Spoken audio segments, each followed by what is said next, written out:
Yo l'équipe, si le contenu vous plaît, n'hésitez pas à liker et à vous abonner. Bien évidemment, je mettrai mes réseaux en description. Et sur ce, bon visionnage. I got loyalty, got loyalty inside my DNA. I got loyalties, got war and peace inside my DNA. I got power, poison, pain, and joy inside my DNA. Bon, du coup, on se retrouve aujourd'hui pour une petite vidéo sur Blue Lock PWC. Ce sera une petite vidéo, les choses à faire, les choses à ne pas faire, les choses que vous avez peut-être oublié de faire. Donc voilà, déjà, j'espère que vous avez passé un bon petit week-end. Moi, j'ai pas pu faire de vidéo de live parce que j'étais pas chez moi. Du coup, voilà. Et j'espère que l'intro, la nouvelle intro vous plaira. Dites-moi tout ça en commentaire. Et sur ce, on y go. Bon, du coup, déjà, première chose à ne pas oublier de faire quand vous avez votre compte qui est correct, quand vous avez fini de reroll, liez votre compte. Déjà, comment on lie son compte? Vous allez dans Menu et vous cliquez sur Transfer Setting.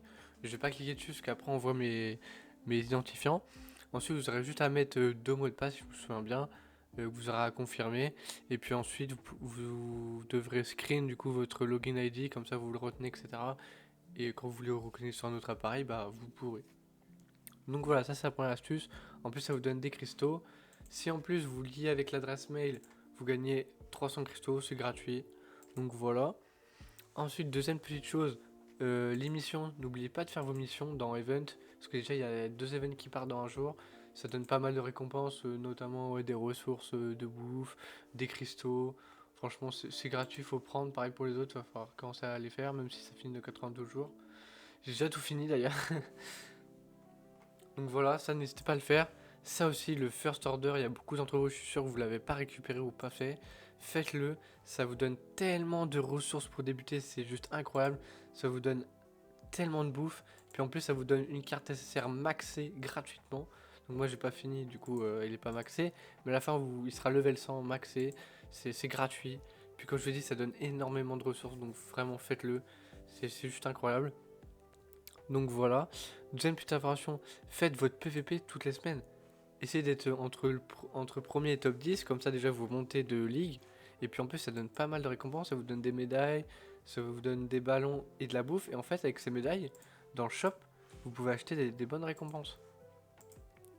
Donc là vous pouvez acheter déjà une carte SSR gratuite, puis vous pourrez la monter gratuitement, donc ça c'est cool. Vous pouvez acheter des ballons, ça aussi c'est vraiment cool. Une carte SSR, franchement c'est gratuit, c'est cool. Un steak, je prends de la bouffe et après bah, de la stam. Donc franchement voilà, c'est gratuit, ça dure 5 minutes. Vous faites 3 combats par jour, si vous avez envie de reroll, ça vous fait 2 combats en plus parce qu'on peut reroll que 2 fois. Donc voilà, c'est gratuit. Franchement, faites-le.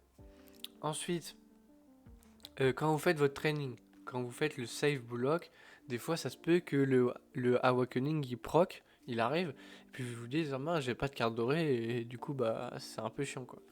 Et pour éviter de faire utiliser un skill et du coup d'avoir un vieux pourcentage et que ça augmente vos stats pas très bien, parce que vous faites, c'est que vous faites un match et du coup ça tempo de un tour votre awakening pardon. Donc voilà, c'est une petite astuce. Donc des fois ça peut vous sauver etc. Parce que du coup vous avez pas de carte dorée, vous faites un petit match, hop, après vous avez votre carte dorée, vous avez toujours le awakening. Du coup c'est cool. Donc voilà. Ensuite, une chose, je suis sûr beaucoup de personnes ne l'ont pas fait, quand vous faites votre entraînement où vous utilisez des personnages amis, ben en fait vous allez augmenter votre affinité. Et du coup pour la récupérer c'est dans Player Directory pardon. Et du coup vos personnages vont monter en affinité et il y a pas mal de récompenses à récupérer en cristaux. Dites-vous que il y a tout ça en cristaux récupérés. Sur chaque personnage. Et en plus vous avez un ticket SSR de carte et un ticket SSR de personnage. Sachant que je crois en tout là actuellement on a 21 personnages. Donc ça fait pas mal de tickets et pas mal de cristaux pardon. Donc faites-le, récupérez-le, ça donne énormément. Et c'est un peu la ressource principale en ce moment de cristaux. Hein. D'ailleurs ce matin, moi si vous êtes co depuis J1, vous avez dû récupérer votre personnage, votre carte SSR garantie. Moi j'ai eu lui, je sais plus comment il s'appelle d'ailleurs. Il s'appelle comment? J'ai eu un doublon de lui, ouais. Zentetsu, j'ai un doublon de lui, c'est plutôt cool, c'est un bon perso. Donc je suis assez content, dites-moi qui vous avez eu vous en commentaire. Et puis voilà. Ensuite, une chose à faire, après c'est pas obligatoire mais en vrai je pense faites-le au moins une fois, c'est de farmer Mitoma. Comme ça vous l'avez une fois, ça coûte pas énormément de ressources. Après, si vous voulez le maxer, vous pouvez, mais je vous dis, ça coûte énormément de ressources parce qu'en tout, pour maxer un personnage, c'est 300 puzzles, hein. 300 puzzles, donc ça fait énormément. Regardez, 300. Donc voilà. Vous pouvez, hein, mais après, je sais pas si dès le début c'est vraiment rentable de le faire alors qu'on a beaucoup de choses à faire, de gaspiller sa stam comme ça. Donc voilà, c'est vous qui voyez. Et puis voilà, je pense que j'ai rien oublié. Ah si, les poules.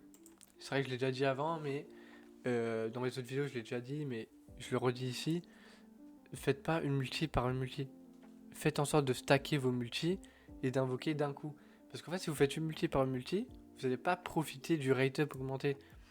Et du coup, vous aurez peut-être moins d'SSR quoi. Parce que si vous stackez vos multis et que vous invoquez, ça se trouve avec le taux de rate up, vous allez avoir 2 SSR, 3 SSR et puis ce sera largement plus rentable quoi. Donc voilà, faites ça, c'est beaucoup mieux, c'est beaucoup plus opti. Donc voilà, je pense, pour l'instant, de toute façon, je vous conseille de stack. Parce qu'il y aura du coup prochainement un portail avec un personnage limité. Donc voilà, c'est le tout début, normalement vous avez dû invoquer quelques fois, peut-être une ou deux fois sur les cartes, histoire d'avoir au moins une carte nécessaire. Donc voilà, maintenant franchement je vous conseille de stack. En plus des fois ils nous donnent des multis gratuites et tout, donc c'est plutôt cool. N'invoquez pas sur cette bannière, franchement je vous conseille pas du tout d'invoquer sur lui. Je sais qu'on peut le farmer en free to play. Donc voilà, et puis je pense que j'ai rien oublié. Puis si j'ai oublié des choses, des astuces ou des choses à ne pas faire, n'hésitez pas à mettre ça dans les commentaires, l'espace commentaire est là pour ça. Et puis sur ce, à la prochaine vidéo, au prochain live.